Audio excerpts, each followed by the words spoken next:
tentu dibutuhkan mukaddimah yang kuat, tentu dibutuhkan usaha-usaha atau prepare yang akan kita persiapkan sebelum kita berlomba dan berkompetisi di bulannya para orang-orang soleh dan para orang-orang yang mencari kebahagiaan akhirat.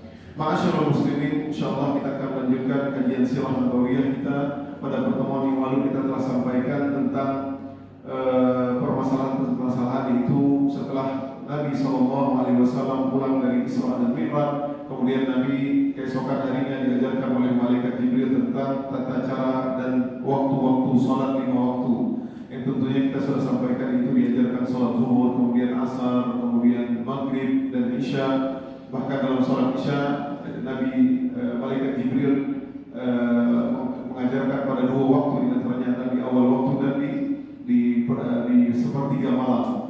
Kemudian di sholat zuhur juga datang di waktu yang lain di keesokan harinya di waktu yang akhir waktu zuhur, kemudian di asar juga di waktu akhir asar. Nah, ma'asyiral muslimin sedang jamaah Jumat subuh yang dirahmati Allah Subhanahu wa taala adalah ketika masih di kota Mekah, yaitu di tahun-tahun sebelum kenabian tersebut, antara 10 dan 11 kenabian, yaitu Nabi SAW masih melaksanakan sholat 2 rakaat. Semua sholat tersebut adalah 2 rakaat. Artinya zuhur 2 rakaat, yang sholat 4 rakaat masih 2 rakaat, zuhur 2 rakaat, asar 2 rakaat, dan isya 2 rakaat. Kecuali sholat subuh mungkin disingkat menjadi 1 rakaat, dan sholat maghrib tetap di 3 rakaat. Aisyah radhiyallahu anha pernah berkata, "Fardallahu sholat hina fardaha raka'atin fil hadar." Itu ketika di awal-awal diperintahkan sholat 5 waktu kepada Nabi Muhammad SAW, dan Nabi menyampaikan kepada sahabat-sahabatnya itu 2 rakaat semuanya, kecuali sholat maghrib dan sholat subuh tetap 2 rakaat. Wasafar wazida fi sholatil hadar. Kemudian pada nanti ketika di Madinah, barulah nanti ketika para muslimin sudah tenang di kota Madinah, ya, maka mereka melaksanakan sholat zuhur dan asar dan isya menjadi 4 rakaat. Dalam riwayat yang lain, furidat salat raka'atain thumma hajara Nabi sallallahu alaihi wasallam fa furidat arba'an wa turikat salat as-safar 'ala al-ula. Maka awal-awal sekali diperintahkan salat adalah 2 rakaat, maka setelah Nabi hijrah ke kota Madinah diperintahkanlah salat-salat yang 2 rakaat yang hadar, yaitu yang zuhur, asar dan isya menjadi 4 rakaat, dan tetap 2 rakaat ketika salat seorang menjadi safar. Ketika orang bersafar, maka dia menjadi salat 2 rakaat. Artinya seorang yang dalam ayat Al-Quran, turunlah ayat Al-Quran di antaranya adalah wa idza darabtum fil ardi falaysa 'alaikum junahun an taqsuru minas shalah. Kalau kalian bersafar, maka tidak dosa bagi kalian untuk mengqasar salat. Artinya 2 rakaat itu salat zuhur, asar dan salat isya. Nah, para ulama mengatakan maka lebih utama ketika seorang bersafar dia mengqasarkan salat, artinya mengambil rukhsah daripada dia mempertahankan untuk salat 4 waktu, dan itu tentu banyak pembahasannya. Ma'asyiral muslimin, sidang jamaah subuh Jumat yang dirahmati Allah Subhanahu wa taala. Kemudian setelah difardukan salat, maka Nabi sallallahu alaihi wasallam tetap menghadap ke Baitul Maqdis. Jadi awal-awal kiblat tersebut adalah menghadap ke Baitul Maqdis. Nah, jadi Nabi SAW menghadap ke Baitul Maqdis antara 16 bulan atau 17 bulan, ya, artinya terus menghadap Baitul Maqdis. Ya, ketika Nabi SAW di Mekah, ya, kalau di Ka'bah ini kita bisa menghadap Ka'bah tapi arah ke Baitul Maqdis, karena Ka'bah adalah di tengah-tengah. Kita bisa sholat dari sini, dari kanan, kiri, dari.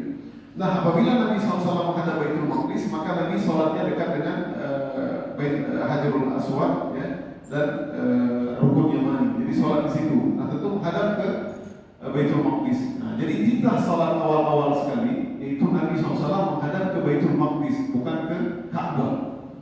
Nah, jadi ini perlu diketahui oleh kita semua bahwasanya awal-awal sekali menghadap adalah ke Baitul Maqdis. Oleh karenanya, ketika dan ini tentu sebagian orang-orang Yahudi mengetahui, ya, bahkan ketika di Madinah terlebih lagi, ya, kalau seandainya Nabi menghadap ke Baitul Maqdis, maka semakin keren orang Madinah, orang Yahudi, mereka Muhammad aja menghadap ke Baitul Maqdis. Ini kan tempat para nabi-nabi kami. Nah, jadi mereka semakin sombongnya mereka. Jadi ketika Nabi SAW sampai ke Madinah sekitar 16 bulan atau 17 bulan itu masih menghadap Baitul Maqdis. Nah permasalahannya adalah ketika di kota Mekah Nabi bisa memelintirkan apa istilahnya menghadap Ka'bah, jadi orang nggak tahu kalau sebenarnya Nabi menghadap Baitul Maqdis. Ya, jadi jadi Nabi lebih senang dan Nabi lebih condong untuk menghadap Ka'bah. Ya, biar berbeda dengan orang Yahudi. Nah, ketika di Madinah, kondisi ini tidak bisa lagi dibuat karena di sana tidak ada Ka'bah. Ya, jadi ketika Nabi di Madinah, sedangkan Baitul Maqdis menghadap utara, ya, sedangkan Ka'bah di selatan. Utara selatan ini kebalikan 180 derajat. Ya, jadi Nabi harus menghadap ke Baitul Maqdis. Nah, jadi Nabi berharap kapan kiblat ini berpindah. Ya. Tapi Nabi tidak sebutkan ya Allah pindahkanlah kiblat ke Ka'bah. Nabi tidak sebutkan, tapi Allah tahu isi hati Nabi. Nabi sesekali terkadang menengadah ke langit, melihat ke langit. Maksud Nabi pengen ya Allah pindahkanlah ke Ka'bah. Maka kemudian turunlah ayat Al-Quran. Qad nara taqalluba wajhika fis sama'. Kami tahu kamu berbolak-balik melihat ke langit. Falanuwalliyannaka qiblatan tardaha. Maka sekarang kiblatlah, ya, salatlah ke kiblat yang kamu suka, yaitu ke Ka'bah. Fawalli wajhaka syatral masjidil haram wa haitsu ma kuntum fawallu wujuhakum syatra. Maka sekarang menghadaplah kalian ke Ka'bah. Oleh karenanya senanglah Nabi Muhammad sallallahu alaihi wasallam. Ma'asyiral muslimin sidang jamaah subuh yang dirahmati Allah Subhanahu wa taala. Ketika peristiwa tahwilul kiblat ataupun kiblatnya dari Baitul Maqdis ke Ka'bah, maka saat itu terjadi ketika Nabi SAW sedang mengunjungi orang sakit, para sahabatnya yang sakit ada di Bani Salimah.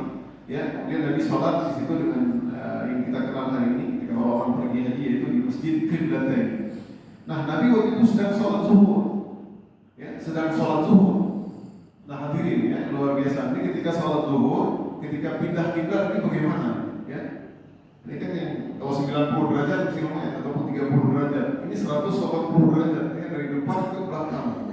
Ya, bagaimana Ustaz sholatnya? Lega langkah, 4 langkah, 5 langkah, apakah langsung bolak seperti itu? Wallahu ya, wallahu tidak dijelaskan. Ya. Tapi intinya pindahkan, dan para sahabat dan Nabi SAW tidak ribut.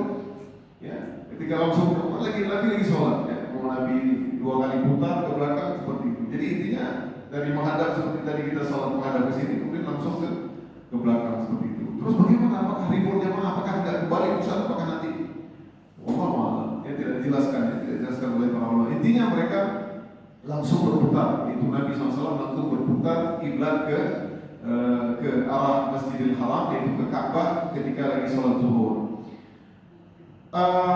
Dan keesokan harinya, ketika Nabi SAW tiba di Mekah, di Yasrib, di Madinah, maka Nabi sudah mulai untuk sholat menghadap Ka'bah.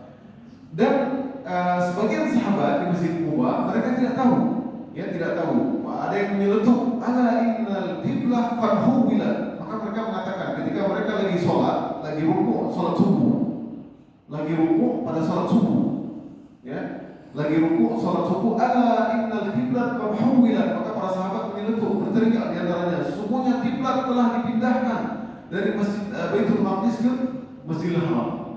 Ya, maka bagaimana ini lebih parah lagi ketika rukuk pindah putar balik, ya. Nah, lebih susah lagi. Nah, tapi inilah yang terjadi. Para sahabat tidak ribut seperti kita, ya.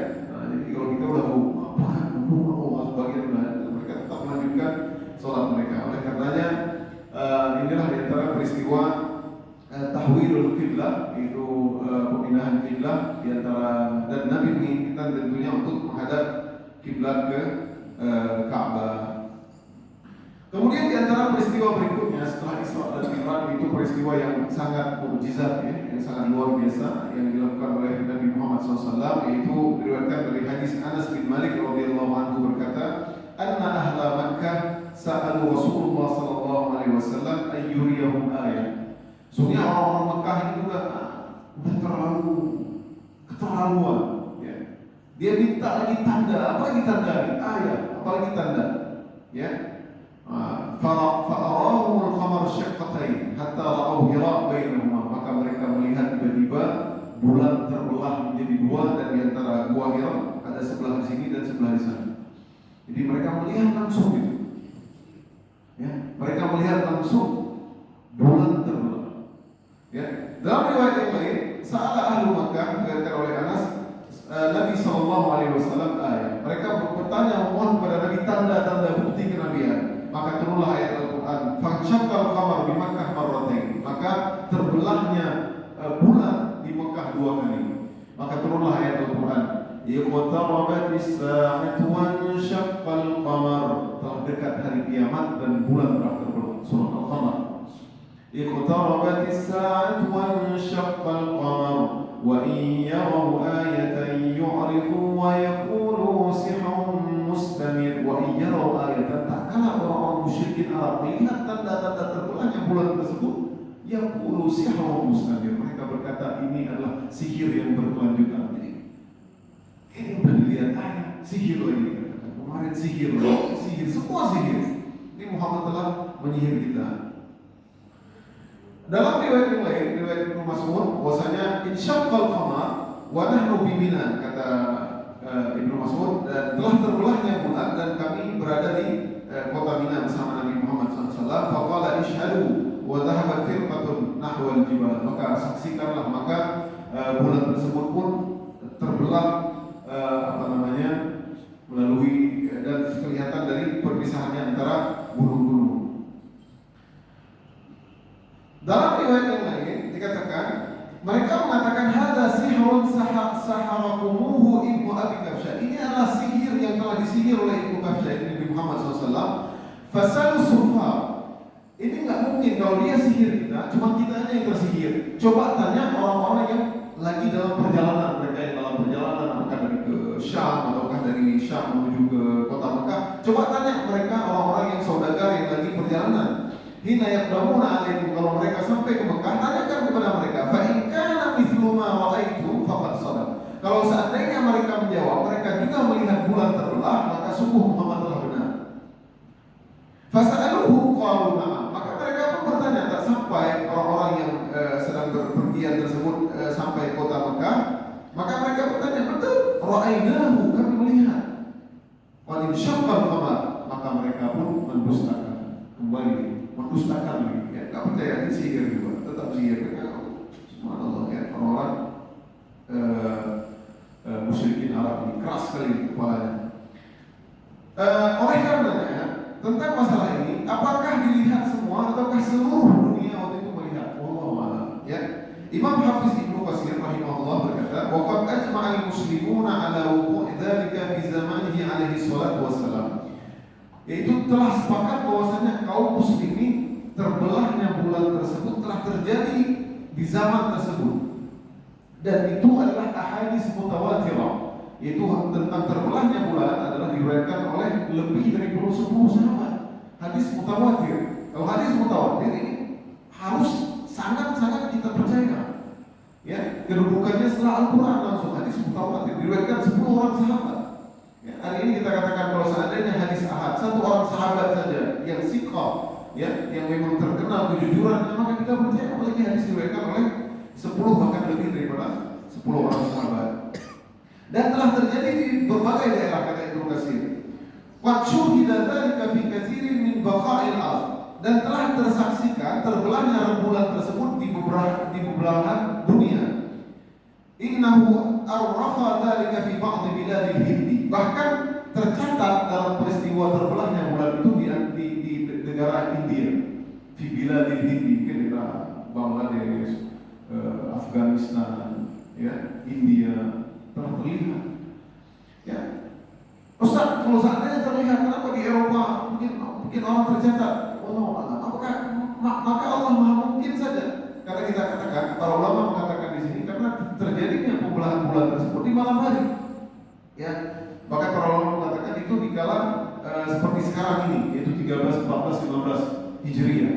Ya, artinya di ayyamul bayd, di bulan-bulan terang. Ya, jadi enggak semua kelihatan. Bisa jadi, dan masuk akal kalau seandainya kelihatan cuma orang-orang jazirah Arab saja, masuk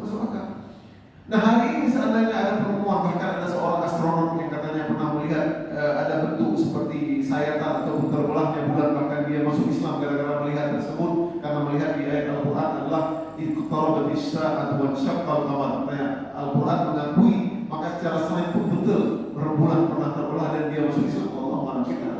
Sebelum mereka menemukan ini pun kita sudah percaya. Artinya sebelum mereka menemukan ini kita sudah percaya. Jadi kalau hari ini telah ditemukan oleh saintis, astronom bahwasanya bulan terbelah, kita sudah lebih dahulu itu lebih kita percaya. Ma'asyiral muslimin sidang jamaah subuh yang dirahmati Allah Subhanahu wa taala. Kemudian Nabi sallallahu alaihi wasallam setelah peristiwa Insyiqaqul Qamar, itu banyak orang-orang yang juga apalagi Isra Mi'raj, orang-orang yang banyak tidak percaya, kemudian melihat rembulan juga mereka semakin mereka mengatakan ini sihir. Kemudian Nabi sallallahu alaihi wasallam tetap berdakwah. Ini luar biasa dakwah. Jadi kalau kita katakan kenapa orang-orang musyrikin tidak beriman, atau memang sebenarnya mereka percaya, yakin, tapi memang kesombongan mereka tidak mau mengakui dan mengikuti Nabi Muhammad SAW. Karena permintaan umat-umat Nabi dahulu semua permintaan yang sebenarnya tidak masuk akal. Makanya mukjizat amrun khariqul ada. Mukjizat itu adalah perkara yang nalar manusia, logika manusia nggak bisa menangkapnya. Seperti Isra Mi'raj, zaman itu belum ada apa-apa, ya, belum ada apa-apa, jadi nggak mungkin terjadi seperti itu. Bahkan mereka di antara misalkan contoh mukjizat Nabi Saleh, ya, bagaimana umat Nabi Saleh itu meminta permintaan yang menurut mereka ini Saleh ini nggak mungkin mengabulkan permintaan kita. Wahai Saleh, kami beriman kepada Saleh kalau kamu mendatangkan di bawah batu itu, di bawah batu, ya, di dalam batu tersebut ada unta yang keluar yang bunting 9 bulan, kemudian unta tersebut bisa memberi kami susu setiap hari. Kemudian unta itu keluar, untanya Nabi Saleh semua. Sebenarnya tidak mungkin terjadi, tapi keluar mereka menyaksikan semua seperti terbelahnya bulan. Kemudian mereka minum setiap pagi, mereka ambil dalam tafsir yang mereka minum, kemudian mereka kenyang, mereka membuat makar, bahkan mereka membunuh itu unta tersebut. Jadi seperti itu permintaan yang tidak mungkin dan terjadi, itulah mukjizat. Oleh karenanya orang-orang musyrikin memang subhanallah ya, benarlah hidayah tidak dapat dibeli. Wa ma anta tahdil umya am dhalalan dan karena engkau Muhammad sanggup memberikan hidayah, ya, maka dalam ayat yang lain innaka la tahdi man ahbabta walakinna Allah yahdi man yasha. Sungguh engkau Muhammad tidak bisa memberikan hidayah walaupun engkau cintai itu orang, walaupun pamanmu sendiri, walaupun kerabatmu sendiri, tapi Allah lah yang memberikan hidayah.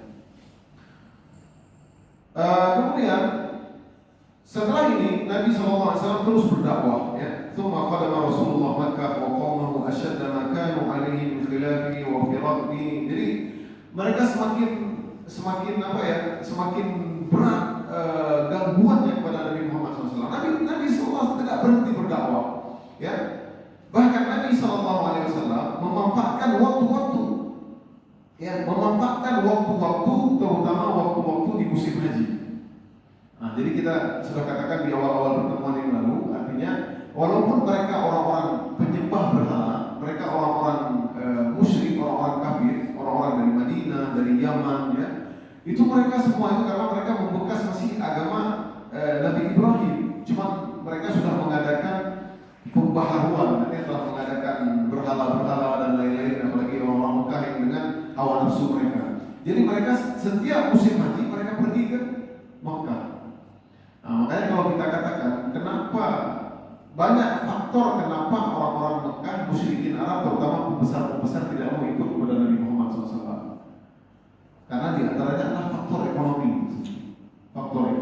faktor Mekah diagungkan. Padahal kalau ikut Nabi semua terangkat, Nabi menjadi orang hebat, orang-orang sahabat-sahabat Nabi, orang Quraisy menjadi mulia. Ya, nyatanya nanti ternyata setelah meninggalnya Abu Jahal, Umayyah bin Khalaf ketika perang Badar, subhanallah hari ini siapa tidak boleh orang di Mekah. Nah, Nabi terus melanjutkan walaupun diburuk-burukkan, dijelek-jelekkan, bahkan setiap orang-orang yang pergi haji, maka mereka di kampung kampung-kampung mereka di Yaman, di Madinah, di mana-mana pun mereka sudah mendengar bahwasanya nanti kalau sampai ke Mekah, jangan sesekali kamu mendengar ada seorang gulam, ya, yaitu Muhammad, ya, syabun, ya, yaitu gulam syabun, ada seorang anak muda, ya, orang yang nanti dia akan menyerukan dan memecah belahkan agama kalian. Jangan dengar ya. Nah, jadi mereka sudah tahu tentang Muhammad, dimanapun mereka datang, mereka sudah tahu, ya, bahwasanya jangan pernah dengar-dengar tentang apa yang disampaikan oleh Muhammad tersebut. Jadi Abu Jahal itu provokasi dan macam-macam ya. Bahkan Nabi SAW ketika berdakwah tersebut diriwayatkan seperti diriwayatkan oleh Rabi'ah bin Abad ad-Dili, Nabi SAW nggak hanya berdakwah di Ka'bah saja, bahkan Nabi masuk ke pasar dan ke lorong-lorong pasar. Kata beliau, "Ra'aitu Rasulullah sallallahu alaihi wasallam basara aini bi suqi dzil majaz." Aku melihat Rasulullah SAW berdakwah langsung di pasar-pasar. Ini luar biasa begini. Hari ini ada yang lagi berdakwah, ayo sholat, sudah waktu sholat, dakwah kita di pasar ya. Pasar di pasar Aceh, orang sholat. Kalau hari ini, balun muslim ada yang berdakwah, saya muslim. Ya kalau zaman dahulu mungkin sholat, kemudian kalau zaman Nabi mendakwakan tauhid. Kata Nabi, ya ayuhan nas, ya ayuhan nas, ya ayuhan nas, qulu la ilaha illallah tuflihu, qulu la ilaha illallah tuflihu. Katakanlah la ilaha illallah, tidak Tuhan selain Allah, maka kalian akan menang. Kalian akan beruntung. Wa yadkhulu fi fijajha, dan Nabi pun masuk ke lorong-lorong, wan nasu mutaqassafuna alaihi, dan orang-orang mendengarnya saja, diam saja. Ya. Fama ra'aitu ahadan yaqulu syai'an. Aku pun tidak melihat orang pun mengatakan apapun. Jadi semua orang diam. Karena Nabi terkenal orang yang jujur, yang baik. Wa huwa la yasmut, dan Nabi tetap tidak berhenti untuk mengajak manusia untuk katakanlah la ilaha illallah, menyeru kepada salat ya. Kemudian illa anna wara'ahu rajulan ahwal wadhi'al wajh. Akan tetapi aku melihat di belakang Nabi ini ada seorang laki-laki yang juli, sedikit juli, ya.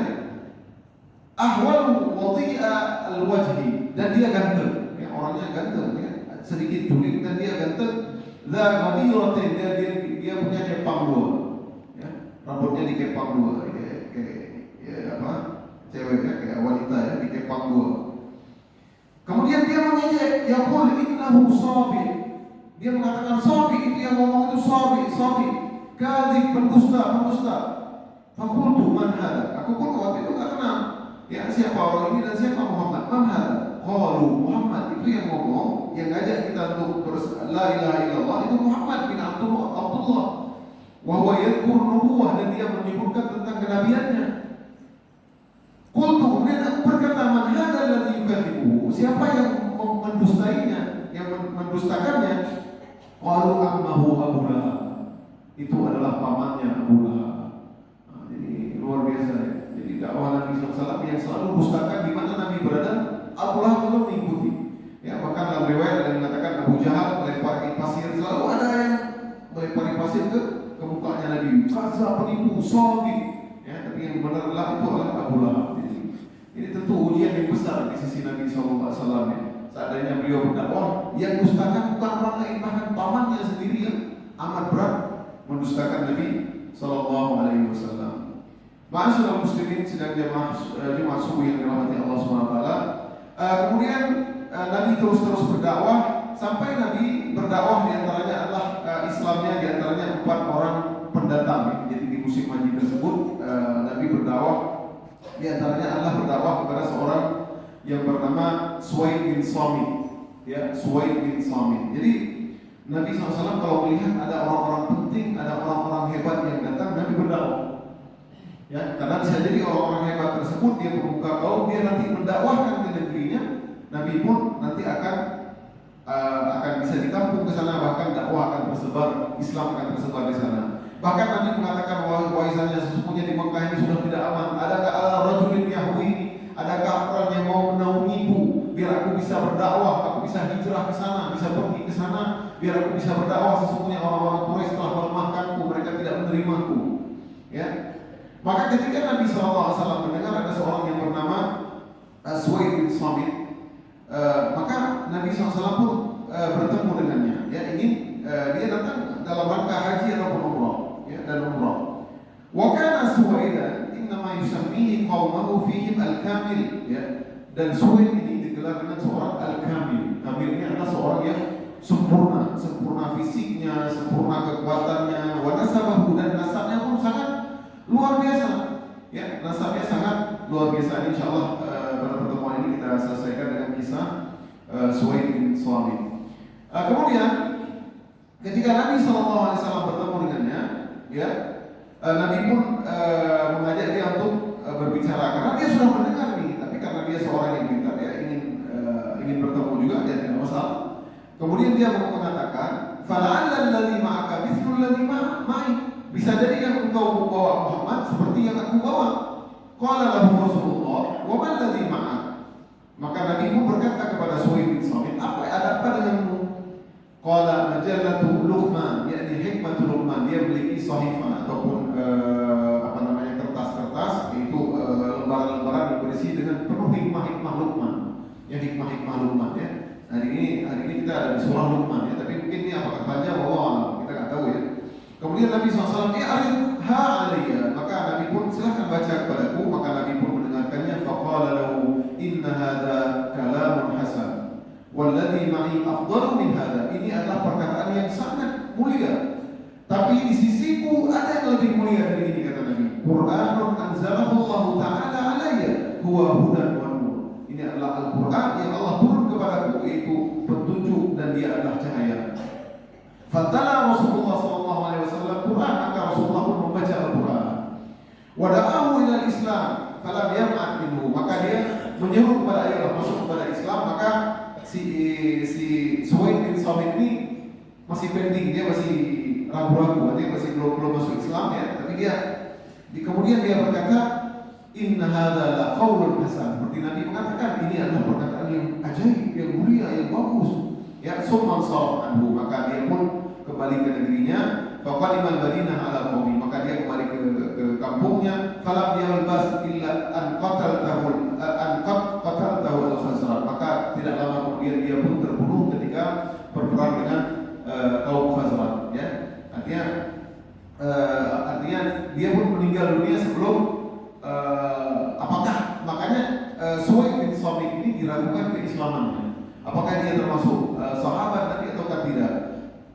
Namun ketika dia meninggal, para sahabat-sahabatnya mengatakan, inna lanarahu qad qutila wa huwa muslim. Kami melihat si Suhaib ketika berperang, ya, dia meninggal dalam keadaan muslim. Wa kana qatlahu qabla yaum Mu'az, maka dia terbunuh sebelum terjadi peristiwa Mu'az. Itu perang Mu'az adalah perang yang besar antara suku Aus dan Khazraj. Kita tahu di Madinah ada suku besar, yaitu suku Aus dan Khazraj. Tapi mereka sebenarnya satu nenek, ya, satu nenek mereka, ya. Tapi di Madinah juga ada suku-suku Yahudi, karena orang-orang Yahudi berkumpul di sana karena mereka yakin bahwasanya Nabi akhir zaman akan hijrah ke kota Madinah. Jadi begitulah hadirin yang dirahmati Allah Subhanahu wa taala, bahwasanya silahkan terus berdakwah, walaupun bisa jadi mungkin awal-awal dia tidak mau ikuti, kita terus berdakwah. Bisa jadi terkadang wallahu a'lam gara-gara kita adalah menunjukkan hidayah bagi dia. Bahkan sahabatnya mengatakan sebenarnya dia meninggal dalam kondisi muslim. Wallahu a'lam bishawab. Ma'asyiral muslimin sekalian jamaah subuh yang dirahmati Allah Subhanahu wa taala, insyaallah pada pertemuan yang akan datang kita akan menyampaikan beberapa orang sahabat yang lain yang mereka juga akan masuk Islam di awal-awal sebelum Nabi hijrah ke kota Madinah, dan insyaallah kita akan lanjutkan pada pertemuan yang akan datang. Sedikit diinfokan kepada seluruh para jamaah yang mengikuti SJSD One Juz One Jumat, satu juz satu Jumat, ya, dengan Ustaz Irwandi. Insyaallah setelah kajian mungkin bisa langsung karena ada acara insyaallah dengan Ustaz Irwandi di Masjid An-Nur, ya, insyaallah. Baik hadirin, ini saja yang dapat saya sampaikan. Lebih dan kurang saya mohon maaf. Insyaallah semoga Allah memberikan kita kesehatan, kesempatan dan umur yang panjang sehingga kita bisa bertemu dalam bulan Ramadan, dan juga tentunya kita bisa bertemu di akhirat kelak bersama Nabi SAW. Kita mencintai Nabi dan kelak akan minum di telaga Nabi Muhammad SAW. Aqulu qawli hadza wa astaghfirullah li wa lakum. Subhanakallahumma wa bihamdik, asyhadu an la ilaha illa anta, astaghfiruka wa atubu ilaik. Assalamu